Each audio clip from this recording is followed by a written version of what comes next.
Hello and welcome everyone. This is Mike. I'm the founder and CEO of SweetDash. This video is just one in a series of many videos that will be highlighting both new and current features. Be sure that you're subscribed on YouTube and following us on all social media to get the latest videos and updates about new and existing features. Alright, so let's get started. Alright, so today let's discuss email branding and email sending, which is an important subject. So we'll start here at the email branding tab, which you can reach from your flyout menu if you move this way to email branding. Let's go ahead and make this full screen so it will act like I want it to. Okay. So here in email branding, we'll start here. And there's a lot of subject matter to cover just on this one page, and it mostly revolves around this section here that we want to make sure is exactly right. Okay, so SweetDash is what we call extreme white label platform, and the idea here is that we want to send emails from our platform to your clients, to your staff that have no mention of SweetDash whatsoever, not in the email, not in the branding, and not in the email headers that you receive, right? So if we look at an email that's sent, you can always open this up, and for people that are advanced users, you'll be able to see email headers, and you'll be able to parse where this email came from. So if we don't do a very, very good job and a professional job of branding this properly and signing this properly, then your end users, your clients, your staff will detect that you're going through some platform and SweetDash possibly would be revealed. So there's a lot of work that needs to be done. Not work on your side, but there's a lot of work on our side that was done and is always done to make sure that this happens for you, our customer, okay? So part of that is we ask really quickly in the beginning of this form, what's the from name that you want to say in the from, and then what's the company name that you'll insert in the subject line for notifications. And when we say from name, I just want to be really clear, it's this name, right? This is the from email address, and all these things are included in the email headers. So right here, from and from email address. All right, so let's go back. So this will be the from name that will be inserted if it's all properly configured, and this will be this name we'll insert here in company placeholders in subject lines in email templates. We'll come back here in just a second, but just to be clear, to get here from your flyout menu, you go to email templates, and this is where you can customize literally just about all of the emails that are sent from the platform in a transactional way, and we'll cover what that word means shortly as well. My goal is that when you leave this session that you know everything about email and white label and how this thing is all working. So buckle up. All right, so let's go back to email branding. So from name, company name, inserted in the subject line for notifications, just like it says. All right, now let's get to the fun part. Email sending method. All right, when you start a free trial, a brand new account, you're going to be by default on this email sending method. And what we have set up is an email address called portalmailbox.com. So this is a generic email. It's not related to any business. It's just portalmailbox.com. No reply at. And so if you just start and you don't customize anything and you start sending out email notifications, you just want to start using it right away without any customization, this is the from name will be portalmailbox.com, and the from email address will be this as you see. Okay? That's just to help. That's, of course we need a default to get started, and that's the white label, the most white label solution that we can have from the beginning like that. Okay? So that's the reason for that. Now, probably you want to change that pretty quickly because you're looking for a white label solution. So your other options are these four. Okay, let's cover let's cover these two quickly because these are very self-explanatory. No, I take that back. Let's go one at a time. Okay, so SMTP, let's do it this way.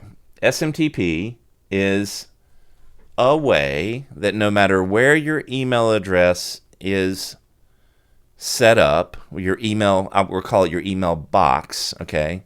The server that controls your email, that receives your email, it's where you will go and read your email, or if you have an email reader like Outlook, which is kind of a dated concept, but a lot of people still use it. Outlook will go to this server, this mail server, and pull your emails down. And then when you want to send emails, you'll send to this email server.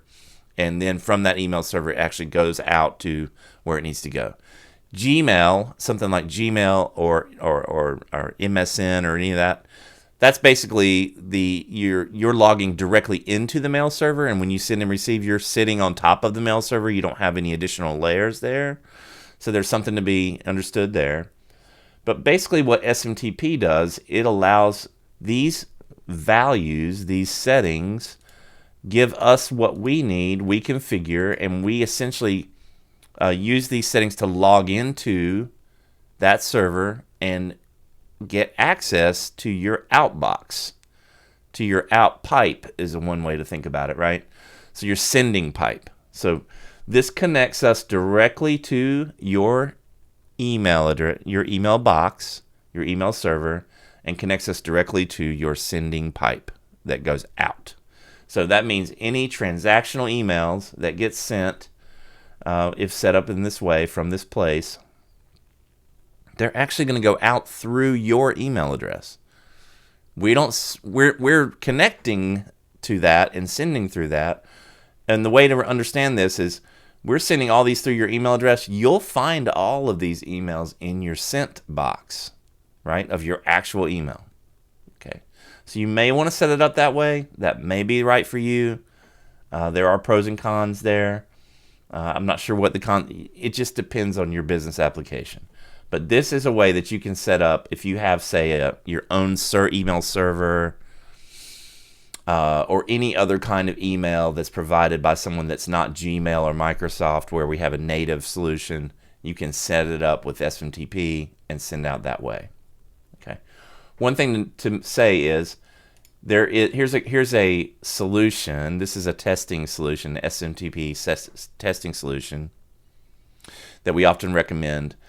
If you're trying to set up SMTP on in SweetDash, test it here first so that you really get the idea of if your settings are working, and if they work here, they will work in SweetDash.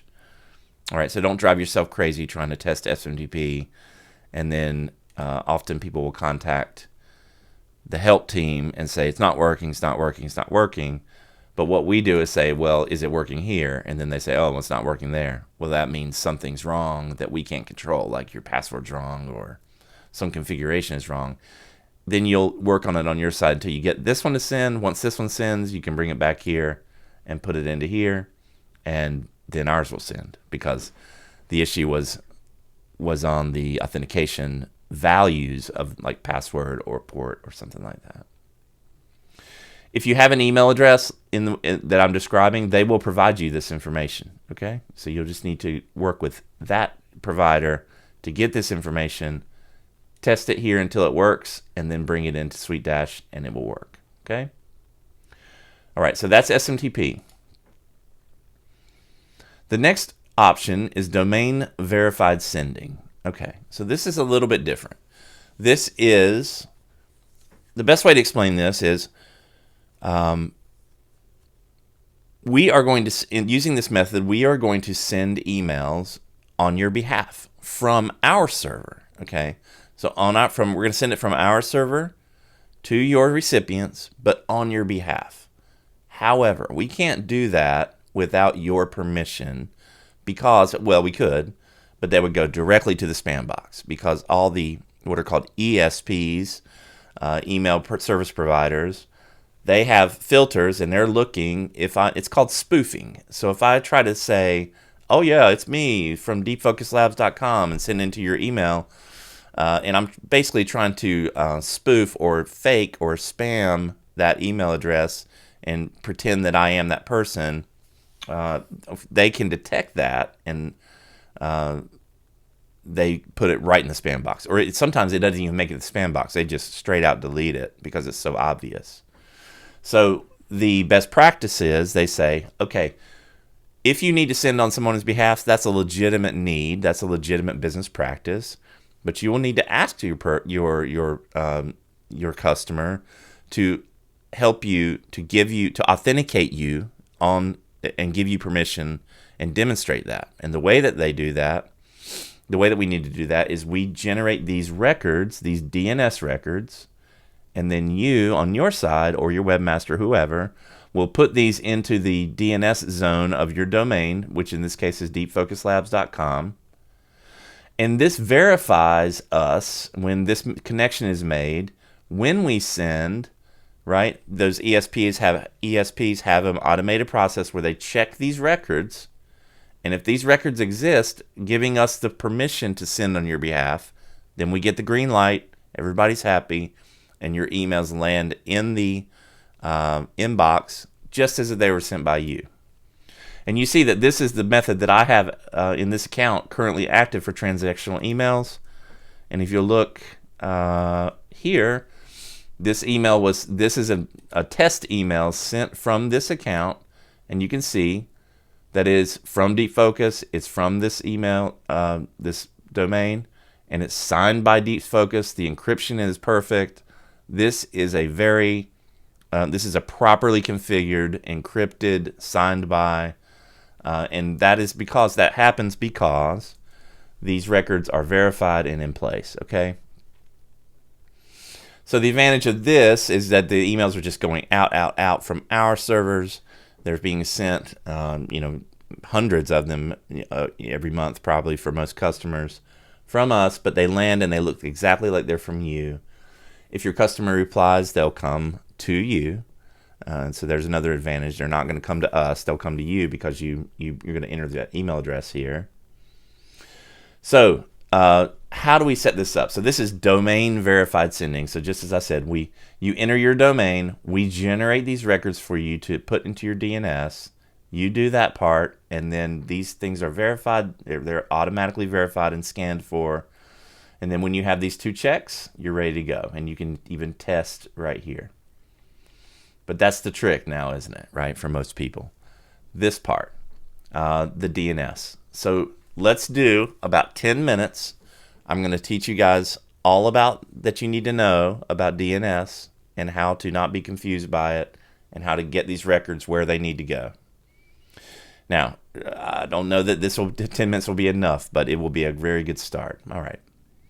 So let's look at something. We're going to start with the example, okay? So what you need to understand, if you need to figure out, is where is my DNS zone, right? Where is my DNS hosted?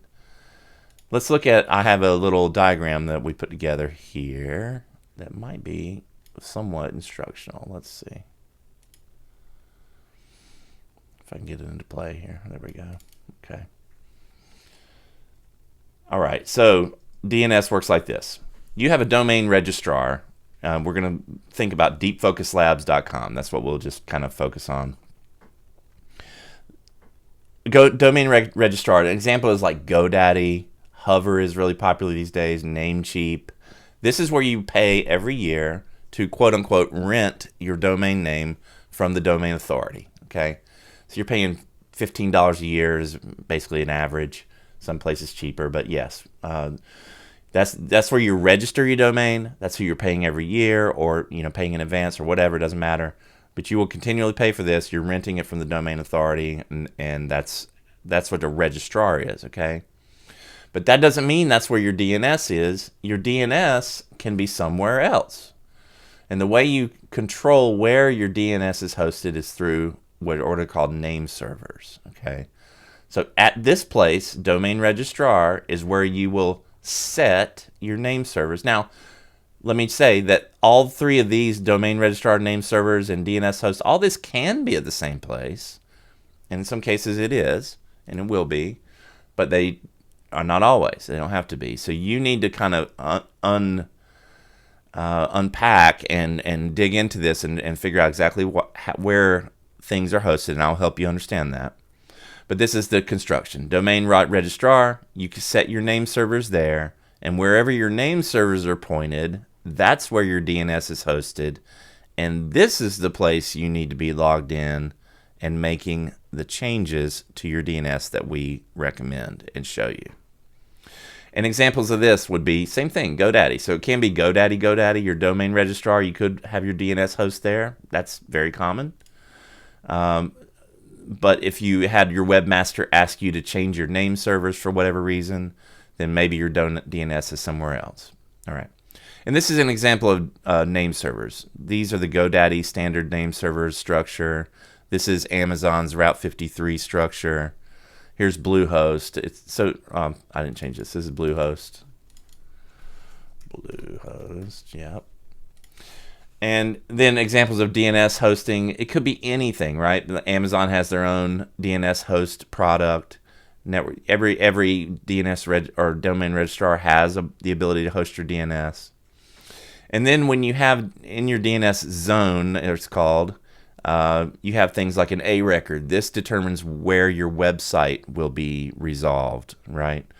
So if you have Deep Focus Labs, you're going to enter an IP address usually, and that means, okay, when somebody puts that's my website routing, essentially. CNAME and text record, we'll get to that. MX record is where your email is resolved. So this is a little bit more than most people need to know, but just to show, this is really how it works. They're not, and the most important thing to take away from this is your domain registrar is not always the place where your DNS is hosted. Okay, let's move on. Now, what you can do is go to whois.com/whois, and by the way, we're going to put these links in everywhere this video is hosted later. So if you're thinking, if you're following through this, you'll be able to find those links. You can enter your domain name here and get a lot of information about it, right? So this is what you get when you put in deepfocuslabs.com. You can see that Deep Focus Labs is registered, remember the registrar, at GoDaddy. And in this case, the name servers are also GoDaddy. And it doesn't say GoDaddy, but if you follow the pattern, you'll know that that's GoDaddy. Here's another example. This is myportalapp.com. This is registered to GoDaddy. But here, this is different, right? These are Amazon AWS name servers. So this is a situation where the registrar and the DNS zone are two different places. So I cannot log into GoDaddy for this domain and change my DNS. I can't add DNS records at GoDaddy. Even though I'm registered there, I have to go to the Amazon AWS console and change the records here. Okay? Another way you can find out where is you can use something called like dnschecker.org. You can put your domain name in and use the NS options for name server and click search, and you'll get a return. Okay? So this is another tool to help you find, okay, and what I'm trying to help you find is where do I go to add these records for this domain verified sending, and also for your custom domain has to be set up this way through DNS as well. So this is good to know. Where do I go to find out?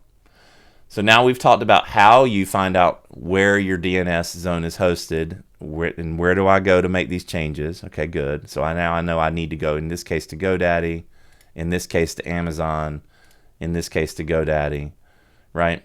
And in whatever case, you're always going to where the DNS is. Here's an example. I'm logged into GoDaddy, where Deep Focus Labs is registered, right? But now I'm going to see that I have the ability here, because the DNS is also hosted here, which we know from this and from this. I can now click Manage DNS, and now here's where I'm going to manage the DNS on a GoDaddy, in GoDaddy, where it's the DNS is hosted here. So this is what it looks like in GoDaddy. Here's what it looks like in Amazon AWS. So it can always look different, but this is where, when you get here, you're even though it might look confusing, you'll know you're in the right place. Okay, oh, this is what it's supposed to look like. Okay, get it. And every DNS host provider has a different look, a different way. But in general, you're going to get the same kind of values and the same processes, okay?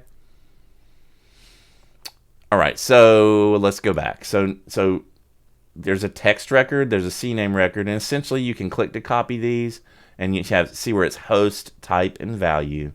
You're going to name, it says name here, but it also can be host in a lot of places, name or host. Type is here, and the value is here, the data or the value. So these are the three main values that you need to place and create new records. And if you take these records as we've shown here, create them in your DNS and wait just usually 20, 30 minutes, an hour, 2 hours, something like that. Because there's something called propagation, and that's something else to educate you slightly on. See how there's check marks all around the world here? When you add a DNS record to a zone using these interfaces, it's not instantly recognized all around the world. Okay, it takes a little while for those settings to be written and then sent and copied and to propagate is the word, to move and be copied and replicated all around the world through all the CDNs, all the networks that hold this information that other providers check against. So it does take some time, and that's not a SweetDash thing. That's an internet thing that in all cases will always have to happen. Some propagate faster than others. Amazon's Route 53, this propagates it's incredibly fast, like 30 seconds it seems like. GoDaddy's very, very fast. A more one mom and pop shop kind of DNS host might take up to 24 hours. So there's a big difference in how long it can take. But once you're verified here, you get these 2 green checks. You can be sending through this method, okay? And that's the essentials of this. Don't be confused by this. It's not so difficult. If you follow this video and follow the instructions I gave you, you'll know where to log in. Then you have to, if you can't find your login information, you have to solve that. But you should be able to accomplish what you need with the information that we've just covered in the last, say, 10 minutes. This is a very good way to do it. Okay. Gmail, it's really obvious. All you have to do is just sign in here and authenticate, and then we will send through your Gmail account, through the outbox, sent box. And this is another case where if you use this for your transactional emails, all the emails that get sent will be found in your sent box of your Gmail or Google Workspace account. And same thing with Microsoft. You just sign in, you do it an OAuth. It's what's called an OAuth authentication, and it's all going to go out through your sent box. That's simple. Yeah, really simple. Now, one more thing to cover before we leave and go a little further, and that's this difference between transactional emails and marketing emails. All right, so let's simplify it to the most simple level. Transactional emails are the majority of the emails sent from the platform. So all notification emails that get sent related to projects and tasks and approvals and invoices and all these things that you find here, these are all transactional emails. The only thing that's not a transactional email are marketing emails, right? All emails minus marketing emails equals transactional emails. That's the easiest way to say it, right? So any email campaign, these are marketing emails. They will go out through sending settings, through the send settings that you have to configure for marketing. Now see here I'm in marketing settings, and this is different.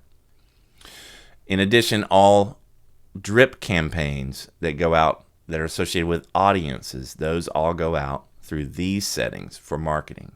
And why are they different? They're different because from these settings, you're sending maybe 100, maybe 200, 300 per day.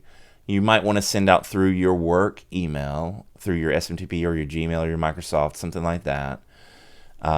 This is intended to be sending some reasonable number of emails that have a purpose, each one. They're all different. They're all going out transactionally to your clients, to your staff, to notify them of things. That's just normal email sending. This is intended to, in some cases, to send thousands or tens of thousands of emails, like an email blast, to 10,000 people. I'll use as an example. Google's not going to like that. And in fact, there's a limit on how many you can send out through Gmail and Microsoft through these accounts because they're not designed for that. That's not the purpose. So from here, you can set up a different sending pipe, a much bigger sending pipe that's designed for, that you can optimize for the sending for marketing emails. And that's why there are some additional options here, like SendGrid, for example. SMTP you can set up with Mailjet, or even Amazon offers SMTP for sending through SNS. Dedicated IP, this is a service that we provide. You can read about in the help documentation. And this just creates a dedicated IP and a SendGrid account, a sub account to our main account. And then you can, if you want, go out through Gmail or your Microsoft account. And in these cases, we tell you and we warn you, there's a limit. This is not something that you can count on to send 10,000. But if you have just a small number of emails that need to go out from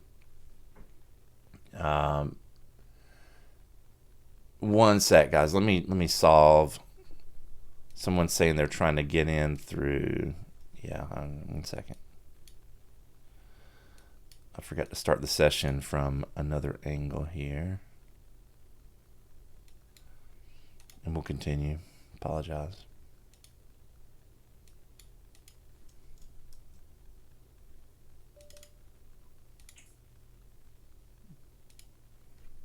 Okay. Okay. All right, so yes, there is a limit with Gmail and Microsoft. You can send a few if you have like a little, maybe you're using it for drip campaigns or reminders, you're setting up drip campaigns as a reminder, things like that, then yes, it can be a solution. But do know that if you need to send 1,000, 10,000 emails, you'll need to go out and find a sender for that or use the built-in dedicated IP sending method. Okay? That covers that. So let's go back to, here we are at email branding. So we've talked about how to set up your transactional email methods and the ways to do each one of these, to set each one of these up. There are some pros and cons here. Again, there's really no cons of dramatic proportions, but if you want to have sending through your email address, then your options are SMTP or Gmail or Microsoft. And then if you want to just not have that happen, just let us send on your behalf, and then these emails will not end up in your sent box, but they will have your email address in the from and reply to, so that if a customer or staff, a client or staff replies to you, you'll receive those emails. So that's kind of the difference. Okay, and let's go down here. All right. So now, let's talk about white labeling the emails that get sent from the system. Okay, so that's what we'll do next. So just in the same way that we have this Deep Focus Labs, this is a test email, and that's, again, just need to say that in test emails, these placeholders are not replaced. Sometimes SuiteMates will be a bit confused by that. But when you send a test from the email template system, we don't have any data to put in here, so these placeholders are not replaced. But you see the white labeling is here. All the white labeling is in place. So how do we set that up? We set that up right here. So you need to replace or upload an email logo, and that becomes the top. You can set the logo position, left, right, or center. You can set the main background and the footer items. That looks like this. This is the main background. And then the footer text, you can set the color for that. And then here you can add your social media links by just clicking, open them up, and then drop your link in here. Those will be added at the bottom. And your footer copyright text. You can customize this to your heart's content. You can add, if you're in a profession that has some legal requirements for you to put things in the footer, long paragraphs, you can do that here. We'll continue to increase and provide more options as it relates to this footer, and especially these social media. We have a functionality, we have a feature coming in probably first quarter next year that will give you more options around this, more options around the icons, very customizable, reordering, all that. So you'll be able to customize even more these emails as they go out. But that's the essentials of this session, and that is setting up your white label email branding, covering the email sending method, which is the transactional sending method, covering all the setup for each one of these and how that works and what to watch out for, what to think about, and then the difference between transactional sending method and marketing sending method, which we covered just a minute ago. What's nice about these two setups is that if you're using one, say SMTP, that is, if your SMTP is available on both sides of transactional and marketing, when you set this one up, you'll have the option to activate it for transactional, right? And you'll have the option to activate it in addition for marketing, right? So from here and here, you can also see that it's active for the other in case that's working. Domain verified sending, you'll see that you cannot activate it for marketing. And why is that? Because it's not the right type of send pipe, domain verified sending, to send 10,000. We're not going to send 10,000 emails on your behalf through that pipe, because that's going to cause a problem with ESPs, etc. You need to use, and all of this, of course, is because of spam, because of the spam laws and things like that. So you need to have an appropriate sending pipe for 10,000 emails, which is what this is designed for, to send in that way. Something like SendGrid is designed for that. This dedicated IP is designed for that. SMTP, these are the keys. This allows you to insert these values from all sorts of different providers that are out there who are designed for that. And the way that they give you, that you connect our platform to theirs, is through these values, these settings. Gmail, Microsoft, not designed for this, but we give you the option of using it with the understanding that there is a limit and that you need to pay attention and understand the limitations. All right. Okay. I think that pretty well covers this subject. I hope you found that helpful. Thanks, everyone. See you in the next one. Bye.